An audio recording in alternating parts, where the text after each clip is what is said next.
Hi friends, எல்லாருக்கும் வணக்கங்க. இன்னைக்கு பார்க்கக்கூடிய வீடியோ எதை பத்தின ஒரு விஷயம் அப்படின்னு பாத்தீங்கன்னா, உங்க வீட்ல குழந்தை இருக்கா? கண்டிப்பா நீங்க பார்க்க வேண்டிய வீடியோங்க. இதை மிஸ் பண்ணாம பாருங்க. பார்க்கறதுக்கு முன்னாடி நம்ம சேனலை சப்ஸ்கிரைப் பண்ணாதவங்க பண்ணிக்கோங்க. பக்கத்துல இருக்கிற பெல் சிம்பளையும் பிரஸ் பண்ணிக்கோங்க. வாங்க வீடியோக்குள்ள போகலாம். பொதுவாவே பாத்தீங்கன்னா குழந்தைங்க செய்யற சேட்டைத்தனம் பாத்தீங்கன்னா பார்க்கறதுக்கு ரொம்பவே அழகா இருக்குங்க. அதே பாத்தீங்கன்னா சில சமயங்கள்ல அந்த குழந்தைக்கே அது ஆபத்தை ஏற்படுத்தும். ஓகேங்களா? அப்படிப்பட்ட ஒரு சம்பவம் பாத்தீங்கன்னா சீனால ஏற்படுத்தியிருக்கு. அது மக்கள் மத்தியில பெரும் அதிர்ச்சியை ஏற்படுத்தியிருக்கு அப்படின்னு கூட சொல்லலாங்க. சீனா நாட்டுல நடந்த உண்மையான ஒரு விஷயம் தாங்க. அதாவது 2 குழந்தைங்க இருந்திருக்காங்க. அந்த வீட்டோடைய அப்பா அம்மா 2 பேருமே வேலைக்கு போறவங்க. ஓகேங்களா? அப்படி வேலைக்கு போகும்போது 2 பசங்களும் பாத்தீங்கன்னா டிவி பார்த்துட்டு இருந்திருக்காங்க. அந்த 5 வயசு உள்ள பையன் பாத்தீங்கன்னா டிவி பார்த்துக்கிட்டே பக்கத்துல இருந்த காந்தக மணிகளை சாப்பிட்டுட்டு இருக்காங்க.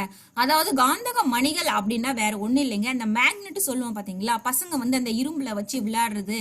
அந்த மேக்னெட்டை அந்த பையன் தெரியாம முழுங்கிட்டு இருக்காங்க. அதுக்கப்புறம் அவங்க பேரண்ட்ஸ் வந்திருக்காங்க. அவங்க வேலையில விட்டு வந்த பிறகு அந்த பையன் வயிறு வலிக்குது அப்படின்னு சொல்லியிருக்கான். என்னடது வயிறு வலிக்குது அப்படின்னு சொல்றானேன்னு சொல்லிட்டு அவங்க என்ன பண்ணிருக்காங்க, ஹாஸ்பிட்டலுக்கு கூட்டு போயிருக்காங்க. அப்போ டாக்டர் என்ன சொல்லியிருக்காங்க, ஸ்கேன் எடுத்து பார்க்கணும் அப்படின்னு சொல்லியிருக்காங்க. அப்ப பாத்தீங்கன்னா அந்த பையனுடைய குடல்ல என்ன இருந்திருக்கு பாத்தீங்கன்னா காந்தக மணிகள் இருந்திருக்குங்க. அது பாத்தீங்கன்னா அந்த குடல் நடுவுல போய் சிக்கி இருக்கு. ஓகேங்களா? இதை எடுக்க முடியாது, ஆபரேஷன் பண்ணி தான் எடுக்கணும் அப்படின்னு சொல்லிட்டு டாக்டர்ஸ் எல்லாம் சொல்லியிருக்காங்க.